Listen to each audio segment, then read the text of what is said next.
Yes, hello. I'm Dr. Yolanda White. I'm a pediatrician.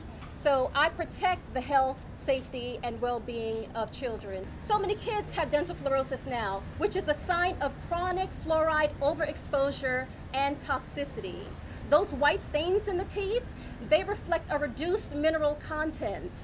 And it's not just children who are affected, everyone is affected, but it even affects the unborn child because fluoride can cross the placenta and it can cross the blood-brain barrier. And when it does that, it can lower IQ and even affect other neurodevelopmental outcomes. So this is very serious. I became interested in the issue of disproportionate harm to minorities from fluoridation for several reasons. First of all, as a public health professional, I had done some minority health work in my career. I also saw in a publication called Morbidity and Mortality Weekly Report from the CDC, in 2005, they had some information that they shared.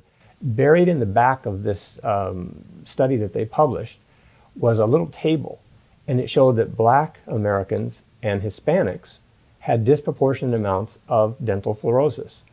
And I was intrigued by this and disturbed by it, actually. There's many different health effects that show up from fluoride. I think Dr. Yamiana said there's something like 30 enzyme systems that are affected, but the most obvious one is the dental fluorosis.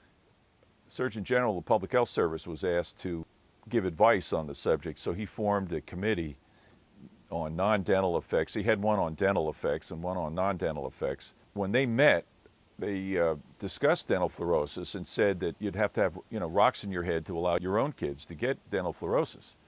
And as a result, when they put their report out, they did call it an adverse health effect. Well, the report never made it to the public. It went up the line and someone altered it and changed the language in the report. And they changed many other things too, which I don't have time to go into, but the most important one is that they changed the dental fluorosis statement from an adverse health effect to a cosmetic effect. And there's a writer by the name of Dan Grossman, an investigative journalist, who looked into this and found out that the people on the committee had no knowledge of the fact that it had been changed. They were never asked to agree to it. So it basically does not represent, as it says it does, it doesn't represent the real deliberations of the committee. In 1998, in the Wall Street Journal, the Center for Disease Control acknowledged that 22% of the children already had dental fluorosis. Now, more than a decade later, they've doubled the number of children with dental fluorosis, and a lot of it severe, and a lot of it in the African American and Hispanic communities. What is it about dental fluorosis that you don't understand? It's an adverse health effect, and they need to stop causing it.